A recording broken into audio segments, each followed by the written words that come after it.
बस, और एक रुक रुक कर आ रहा है, पार्टिकल नेचर।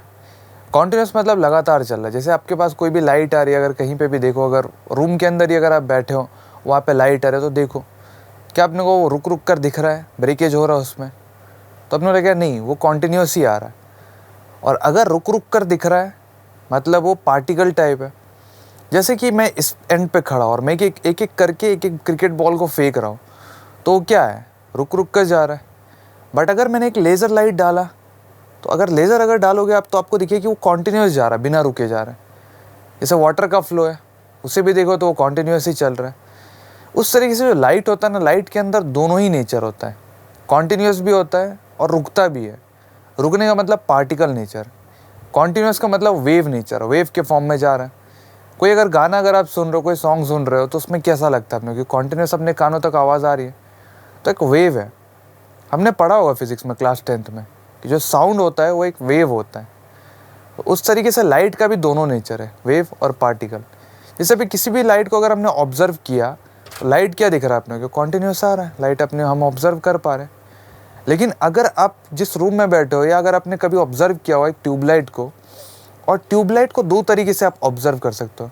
या तो उसमें वोल्टेज बहुत कम है, तो आपने देखा हो कि सर्कल सर्कल टाइप का आता है। और अगर आपने देखा हो कि जो भी लाइट है उसको अगर आपने रिफ्लेक्शन पॉइंट ऑफ व्यू से देखा हो, जैसे अपने पास एक मिरर लगा हुआ है, और मिरर में अगर हम देख रहे हैं उल्टा करके, डायरेक्टली ट्यूबलाइट को हम नहीं देख रहे, हम मिरर में देख रहे हैं। जैसे मिरर नीचे रखा और ट्यूबलाइट ऊपर है, उसको अगर आप ऑब्जर्व करो तो अपने को क्या दिखेगा, वो कॉन्टिन्यूस नहीं दिखेगा। उसमें ये ऑब्जर्व होगा अपने को कि वो रुक रुक कर जा रहा है, पार्टिकल फॉर्म में। तो उस तरीके से लाइट का दोनों फॉर्म होता है। कॉन्टिन्यूस का मतलब क्या है, वेव नेचर, वेव फॉर्म में, जैसे साउंड आता है उस तरीके से। तो कॉन्टिन्यूस है मतलब ये कॉन्टिन्यूस चल रहा है, इन्फाइनाइट नंबर ऑफ पॉइंट्स में, कोई भी ब्रेक नहीं होगा। और अगर ब्रेक होके जा रहा है मतलब वो डिसकॉन्टिन्यूस है, या फिर उसका पार्टिकल नेचर होगा। पार्टिकल का मतलब क्या है कि स्टेप्स है ना अपने पास, जैसे बहुत सारे स्टेप्स हैं, उससे हम उतर रहे हैं।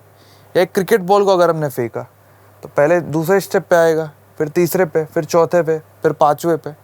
तो यही पार्टिकल नेचर है, ठीक है। जो वेव नेचर होता है ना, वो एक मोड है एनर्जी ट्रांसफ़र होने का।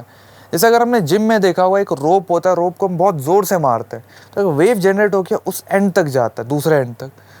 तो वेव क्या है, वेव में होता क्या है, एनर्जी ट्रांसफ़र होता है या मैटर ट्रांसफ़र होता है, या दोनों होता है? तो आंसर सीधा अपने को मिला कि वेव जस्ट ट्रांसफ़र हो रहा है और उसमें जस्ट एनर्जी जा रही है। जो रोप है हमने हैंड में होल्ड किया हुआ था, वो हाथ में ही है अभी भी अपने, तो वही लिखा हुआ है कि transfer of energy without transfer of particle, particle transfer नहीं होता है। अपने पास जो वेव होते हैं ना, वो दो टाइप के, एक ट्रांसफ़र बोलते हैं हम उसे, और एक को लॉन्गिट्यूडनल बोलते हैं। इस तरीके से वेव अगर लिखा हुआ ना, तो वेव में बहुत सारे अपने पास पॉइंट्स होते हैं यहाँ पे। जैसे अगर रोप को अगर हम बहुत ज़ोर से मारे जिम में, तो ऊपर नीचे करके वो जाता है। तो जैसे अपने पास जो पीक्स आता है ना, उसे हम क्रेस्ट बोलते हैं, और जो बॉटम वाला पार्ट आता है उसे हम ट्रफ बोलते हैं। जो यहाँ से टॉप तक का पार्ट है, मीन पोजीशन से लेकर टॉप तक का, मीन का मतलब बीच, वहाँ से लेकर टॉप तक का जो पॉइंट है उसे हम एम्पलीट्यूड बोलते हैं, डिस्टेंस है। इन दोनों के बीच का जो डिस्टेंस है, कोई एक ट्रफ ले लो दो कॉन्जिक्यूटिव, या दो कॉन्जिक्यूटिव क्रेस्ट ले लो, दोनों के बीच का जो डिस्टेंस है उसे हम वेवलेंथ बोलते हैं। वेवलेंथ का मतलब डिस्टेंस। अगर टॉप से लेकर बॉटम तक, यहाँ तक अगर हम देखें, तो एक वेव है। मतलब अगर मैं यहाँ से स्टार्ट करूँ, इस जगह से स्टार्ट करूँ, इस जगह से स्टार्ट करना है, तो एक ऊपर और एक नीचे, मतलब एक क्रेस्ट एक ट्रफ अगर अपने को मिलता है, तो हम बोलते हैं कि वो एक पूरा वेव पास हो रहा है वहाँ से, इस तरीके से, ठीक है।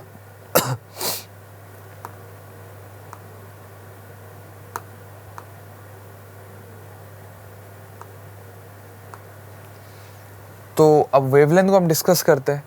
वेवलेंथ का मतलब क्या लिखा हुआ है कि distance between two consecutive trough and crest, ठीक है। जैसे इस तरीके से अपने पास एक वेव जा रहा है, मान लो इस तरीके से है, तो वहाँ पे क्या बोला गया वेवलेंथ का डेफिनेशन कि दो क्रेस्ट या दो ट्रफ के बीच का डिस्टेंस। अगर हम क्रेस्ट ले रहे हैं तो यहाँ से यहाँ तक का डिस्टेंस, अगर हम ट्रफ ले रहे हैं तो यहाँ से यहाँ तक का डिस्टेंस, दोनों सेम ही होने वाले, ठीक है। जो यूनिट उसका क्या होगा, जो डिस्टेंस का हम यूनिट ले रहे हैं, जो भी ले लो, सेंटीमीटर, मीटर, एंगस्ट्रम, नैनोमीटर, ठीक है। वेव नंबर बोल रहे हैं, वेव नंबर का मतलब क्या है, defined as number of wave per unit length, और हम इसे न्यू बार से रिप्रेजेंट करते हैं। Number of waves per unit length अपने से बोला गया, ठीक है। अगर हम इसे ऑब्जर्व करें ना, अभी थोड़ी देर पहले मैं आपको बता रहा था, ये जो डिस्टेंस है ये वेवलेंथ है। अगर हम एक बार यूनिटरी मेथड अप्लाई करके देखें डिस्टेंस, और हम अगर इधर वेव लिखें, तो डिस्टेंस क्या है यहाँ से यहाँ तक का, लैम्डा, और उसमें वेव कितना मिला है, टॉप से बॉटम या बॉटम से टॉप, या एक रेपिटेशन यूनिट का। यहाँ से यहाँ तक देखो तो ये भी वेवलेंथ ही है, तो उसमें कितने वेव गए, एक बॉटम एक टॉप पार्ट, एक क्रेस्ट एक ट्रफ पार्ट, तो वो पूरा वेवलेंथ हुआ। तो उसमें कितना वेव आया, एक आया। अब अपने को क्या निकालना है, defined as number of wave per unit length. Number of wave अपने को निकालना है एक यूनिट लेंथ में, लैम्डा यूनिट लेंथ में एक वेव है, तो एक में अपने को निकालना है यूनिटरी मेथड से, तो क्या आएगा 1/λ। तो जो न्यू बार है फ्रीक्वेंसी अपने पास जो लिखा हुआ है वेव नंबर, उसको हम लिखेंगे 1/λ। जो वेव नंबर का हमने फार्मूला लिखा है वो आता है 1/λ, और यूनिट क्या होगा, जो लैम्डा का होगा उसे इन्वर्स कर दो, मतलब centimetre inverse, metre inverse, in fact distance inverse बोल दे तो सही रहेगा, ठीक है। आगे चलते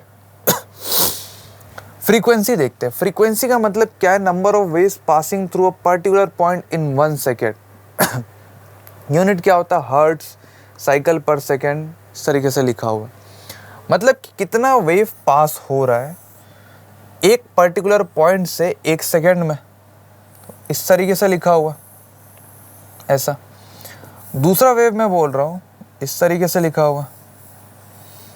फ्रीक्वेंसी का जस्ट मैं आपसे एक क्वेश्चन पूछ रहा हूँ, फ्रीक्वेंसी है क्या। गाने का अगर हम फ्रीक्वेंसी बढ़ा देते हैं तो फ्रीक्वेंसी से क्या लगता है अपने को, एकदम फास्ट आने लगता है वो गाना। फास्ट अगर हम करें तो वो फ्रीक्वेंसी ही है जो हम फास्ट कर रहे हैं गाने को। तो फ्रीक्वेंसी का मतलब क्या, अगर मैं एक सेकंड में चेक करूं, यहाँ पे एक पॉइंट यहाँ पे मैंने मार्क कर दिया और एक पॉइंट मैंने यहाँ पे मार्क कर दिया, और मैं बोल रहा हूँ कि एक सेकंड में पर सेकंड में कितने वेव वहाँ से पास होंगे। वेव का मतलब क्या है, ये पार्ट से लेकर ये पार्ट, मतलब जहाँ पे रेपिटेशन स्टार्ट हो जाए। वैसे इसमें अगर बोलूँ तो ये पार्ट से लेकर ये पार्ट, ठीक है। मैं अगर क्वेश्चन पूछूं कि फ्रीक्वेंसी किस में ज़्यादा होगी, ऊपर वाले में या नीचे वाले में, मतलब एक सेकंड में अगर सेम स्पीड से जा रहा है तो किस में अपने को ज़्यादा नंबर ऑफ वेव पास होंगे, तो अपना आंसर क्या होगा, जो अपने को इस तरीके से दिख रहा है उससे पास होगा, छोटा वाला ये अपने को। मतलब जिसकी वेवलेंथ कम है, वेवलेंथ देखो, वेवलेंथ ये है, इधर वेवलेंथ ये है, जिसकी वेवलेंथ कम है उसका जो फ्रीक्वेंसी है वो ज़्यादा हो जाएगा, ठीक है। तो फ्रीक्वेंसी का मतलब ये है साइकिल्स पर सेकंड के लिए हम डिफाइन कर रहे हैं और कितने साइकिल जा रहे हैं वहाँ से। एम्पलीट्यूड लिखा हुआ, एम्पलीट्यूड का मतलब क्रेस्ट और ट्रफ से मीन पोजीशन का डिस्टेंस कितना है, मीन पोजीशन से लेके यहाँ तक डिस्टेंस, उसे हम एम्पलीट्यूड बोलते हैं। वो टॉप से भी हो सकता है, बॉटम से भी हो सकता है, ठीक है। यूनिट क्या होगा उसका, जो डिस्टेंस का यूनिट है। आगे चलते वेलोसिटी। वेलोसिटी का मतलब क्या है, distance travel by wave per unit time, ये लिखा हुआ। वेलोसिटी का मतलब है distance travel by wave per unit time, ऐसा। तो इसी को हम फ्रीक्वेंसी से रिलेट करेंगे। जैसे हम थोड़ी देर पहले हमने निकाला था डिस्टेंस के लिए, जैसे थोड़ा एक एग्जांपल लेते हैं। अगर मैं बोला कि कोई अपने पास व्हीकल है, उसकी स्पीड है 40 किलोमीटर पर आवर, ठीक है, तो हम क्या बोलेंगे, डिस्टेंस कितना कवर करेगा 40 किलोमीटर, और टाइम कितना लगेगा 1 आवर। वैसे अगर मैं बोल दूं कि अगर लिखा हुआ 20 किलोमीटर पर आवर, कोई अगर न्यूमेरिकल में लिख कर दूं तो अपने को इजी लगता है, लेकिन अगर मैं यहाँ पे वेरिएबल दे दूं तो अपने को डिफ़िकल्ट लगता है वो। तो मैं यहाँ पे अगर आपसे पूछूं तो अपने को डिस्टेंस लगेगा 20 किलोमीटर, वो कवर करेगा, और अगर टाइम की मैं बात करूँ तो 1 आवर। वैसे अगर मैं लिख दूँ यहाँ पे v मीटर पर सेकेंड, तो इसका मतलब क्या हुआ, डिस्टेंस v मीटर, और टाइम की बात करूँ तो 1 सेकेंड अपने को लगेगा, ठीक है। तो डिस्टेंस और वेव की हम बात कर रहे हैं यहाँ पे, और फ्रीक्वेंसी को अपने को रिलेट करना है। डिस्टेंस पे एक बार हम डिस्कस करते हैं कि अगर लैम्डा गया तो एक वेव अपने को मिलता है। लैम्डा जो वेवलेंथ होता है, जैसे इस तरीके से थोड़ी देर पहले मैंने पीछे लिखा था, ये जो डिस्टेंस हमने लिखा है यहाँ से यहाँ तक, ये पूरा जो डिस्टेंस है ये लैम्डा है और उसमें एक वेव पास हो रहा है टॉप से लेकर बॉटम तक। तो लैम्डा डिस्टेंस में एक वेव जा रहा है, एक यूनिट डिस्टेंस के लिए अपने को 1/λ वेव मिलेगा इस तरीके से। तो अपने को क्या, अपने को फ्रीक्वेंसी निकालना था। फ्रीक्वेंसी का मतलब क्या है, number of wave passing through a particular point in 1 second. Particular point में कितने वेव पास हो रहे हैं 1 सेकेंड में। ठीक है, तो अगर मैं यहाँ पे बोल दूँ कि मैंने लिख दिया है वेलोसिटी, जो स्पीड है v मीटर पर सेकेंड मैंने लिख कर दिया हुआ है, तो यहाँ पर टाइम क्या आ जाएगा, 1 सेकेंड आ गया। तो जो हम सॉल्व कर रहे हैं फ्रीक्वेंसी के लिए ही आ रहा है, टाइम हमने फिक्स कर दिया। अब अपने को निकालना क्या है कि एक पॉइंट से कितने वेव पास हो रहे हैं, तो वेव अपने को निकालना है और वेव इस साइड मैंने लिखा हुआ है, तो उसके लिए अपने को कोई भी एक इधर डिस्टेंस पुट करना पड़े और हम यहाँ पे वेव निकाल सकते हैं। जैसे यहाँ पे किया हमने इस पे, तो फिर से एक बार हम लेकर चलते हैं, इधर डिस्टेंस लिखते हैं और हम इधर वेव लिखते हैं। एक डिस्टेंस के लिए 1/λ अपने को वेव मिल रहा है। अब अपने को डिस्टेंस कितना है यहाँ पे, v मीटर है, तो v मीटर के लिए अपने को वेव निकालना है, तो ये कितना आएगा, v/λ। ठीक है, वो जो v/λ है वो नंबर ऑफ वेव्स है और passing through a particular point in 1 second लिखा हुआ है। तो ये जो टर्म लिखा हुआ है v/λ, यही फ्रीक्वेंसी है। जो फ्रीक्वेंसी होता है उसे हम न्यू से लिखते हैं और इसका फॉर्मूला है v/λ। यूनिट्स की अगर हम बात करें ना यहाँ पे, तो v का यूनिट क्या होगा, मीटर पर सेकेंड वेलोसिटी का, और वेवलेंथ का यूनिट क्या होगा, मीटर। मतलब डिस्टेंस अगर हम रखें तो ये क्या आएगा, 1/सेकेंड। मतलब 1/सेकेंड ही नहीं होगा, कोई भी टाइम का आप यूनिट ले लो, 1/टाइम लिख दो, 1/सेकेंड, 1/मिनट, 1/आवर, जो मर्जी वो आप लिख सकते हो, बट वो क्वेश्चन के अकॉर्डिंग भी अपने को देख कर लिखना पड़ेगा। ठीक है, आगे चलते हैं। जो लाइट होती है उसकी स्पीड 3 × 10⁸ मीटर पर सेकेंड है। तो ये एक इन्फॉर्मेशन है जो अपने को याद करना पड़ेगा। हालांकि अपने को याद करने की ज़रूरत नहीं है, अपने को क्वेश्चंस में दे देते हैं, बट जनरल नॉलेज के लिए हम देखें तो अपने लिए सही रहेगा। क्लास 9-10 में भी पढ़ा देते हैं। ठीक है, इलेक्ट्रोमैग्नेटिक वेव क्या है, वेव जिसमें बोथ इलेक्ट्रिक और मैग्नेटिक फील्ड हो उसे हम इलेक्ट्रोमैग्नेटिक वेव बोलते हैं। जैसे रेडियो वेव होता है, रेडियो हमने बचपन में लगा के देखा होगा, रेडियो वेव, रेडियो हमने सुना होगा, वो इलेक्ट्रोमैग्नेटिक वेव का एग्जांपल है। माइक्रोवेव जो घर पे यूज़ होता है, या यूवी रेडिएशन है, वो सभी इलेक्ट्रोमैग्नेटिक वेव का एग्जांपल है। इलेक्ट्रोमैग्नेटिक नाम से अपने को वैसे समझ नहीं आया कि वो मतलब क्या लिखा हुआ है, इन फील हम ले सकते हैं कि वो कौन सा वेव होता है, वहाँ पे किस तरीके से काम करता है। नाम में देखकर लगता है कि इलेक्ट्रो और मैग्नेटिक लिखा हुआ है, मतलब इलेक्ट्रिकल मैग्नेटिक दोनों फील्ड होने चाहिए। तो इलेक्ट्रिकल मैग्नेटिक फील्ड दोनों होते हैं जो कि एक दूसरे के परपेंडिकुलर मूव करते हैं। परपेंडिकुलर का मतलब अगर मैं जो वेव अगर इस डायरेक्शन में जा रहा है, तो जो मैग्नेटिक फील्ड है वो परपेंडिकुलर डायरेक्शन में प्रोपेगेट करेगा, ऊपर नीचे। मैं अगर उधर जा रहा हूँ तो जो इलेक्ट्रिक फील्ड या मैग्नेटिक फील्ड है वो इस डायरेक्शन में ऊपर नीचे प्रोपेगेट करेगा। और जो दूसरा फील्ड है, अगर इधर इलेक्ट्रिक है तो दूसरा मैग्नेटिक है। एक्स यूज़ हो गया, वाई यूज़ हो गया। एक्स मेरे प्रोपेगेशन के लिए, वाई इलेक्ट्रिक फील्ड के लिए। तो जेड डायरेक्शन में जो मैग्नेटिक फील्ड है वो इस तरीके से प्रोपेगेट करते हुए आगे जाएगा वेव के फॉर्म में। इसे ही हम इलेक्ट्रोमैग्नेटिक वेव बोलते हैं। ठीक है, तो वही मैंने ड्रॉ करके दिया है कि इस डायरेक्शन में जो वेव है वो इस डायरेक्शन में जा रहा है, इलेक्ट्रिक फील्ड इस डायरेक्शन में और मैग्नेटिक फील्ड इस डायरेक्शन में प्रोपेगेट कर रहा है। ठीक है, और इस तरीके से भी हम इसे डायग्राम इसे ड्रॉ कर सकते हैं, तो लिखा हुआ है। ठीक है, आगे चलते हैं। तो अपने पास जो जो वेव्स होते हैं ना, मतलब जो भी इलेक्ट्रोमैग्नेटिक वेव है वो यहाँ पे सीरीज़ में लिखा हुआ है। तो अपने से नीट या जेईई में क्वेश्चन पूछते हैं कि आप उसे अरेंज करो in increasing order of energy या वेवलेंथ। एनर्जी और वेवलेंथ का थोड़ी देर पहले हमने डिस्कस किया था कि अगर वेवलेंथ ज़्यादा होगा तो फ्रीक्वेंसी कम होगा, मतलब एनर्जी कम होगा। इन्वर्सली रिलेटेड होता है। या तो हमने फॉर्मूला निकाला अभी फ्रीक्वेंसी का, v/λ ऐसा। ठीक है, तो अगर वेवलेंथ ज़्यादा हुआ तो फ्रीक्वेंसी कम तो एनर्जी कम। अपने पास कौन कौन से रेज हैं यहाँ पे, कॉस्मिक रे, gamma ray, X ray. X ray अपने को पता है कैसा रे होता है। अगर कोई भी अभी बॉर्न में अगर फ्रैक्चर आता तो एक्सरे हम निकलवाते हैं। यूवी रेज पता अपने को सनलाइट से आता है। विजिबल रेज जो अपने को दिखता है, इंफ्रारेड, माइक्रोवेव जो घर में यूज़ करते हैं हम खाना को गर्म करने के लिए, ठीक है। रेडियो वेव जो पहले यूज़ होता था, बट अगर रेडियो वेव देखो ना तो रेडियो वेव का जो सिग्नल है ना कभी कभी आता और कभी कभी मतलब नहीं आता, वीक सिग्नल रहता है। तो जो रेडियो वेव है ना उसकी एनर्जी सबसे कम होती है, एनर्जी कम, वेवलेंथ सबसे ज़्यादा। और जो कॉस्मिक रेज है इसकी एनर्जी सबसे ज़्यादा होगी और वेवलेंथ सबसे कम। यही यहाँ पे लिखा हुआ है। तो याद करने का तरीका, क्लासिकल गाड़ी XUV इन माई रेंज, इस तरीके से हम इसे मेमोराइज करेंगे। अपने से जेईई या नीट में क्या पूछेंगे कि एनर्जी किसकी ज़्यादा है, वेवलेंथ किसकी ज़्यादा है, अरेंज करके बताओ, ठीक है। आइए तो हम क्वेश्चन करते हैं। जितने भी इलेक्ट्रोमैग्नेटिक वेव्स होते हैं ना वो स्पीड ऑफ लाइट से ही मूव करते हैं।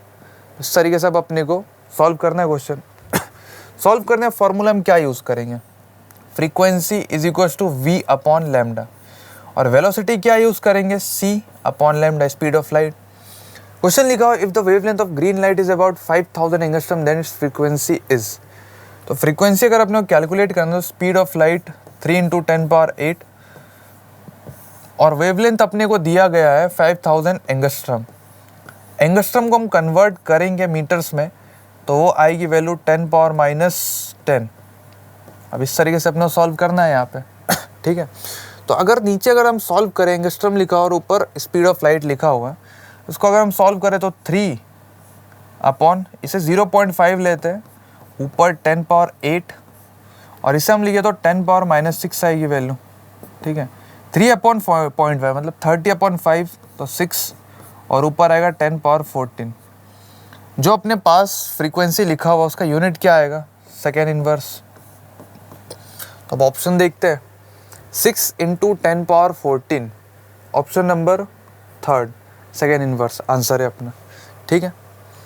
आइए अगला क्वेश्चन देखते हैं। Has a wavelength of 600 nanometre, किस फ्रीक्वेंसी ऑफ रेडिएशन में 6 नैनोमीटर का वेवलेंथ है। फ्रीक्वेंसी का formula C upon lambda, lambda को हम लिखेंगे यहाँ पे, या फ्रीक्वेंसी हम यहाँ पे कैलकुलेट करते हैं।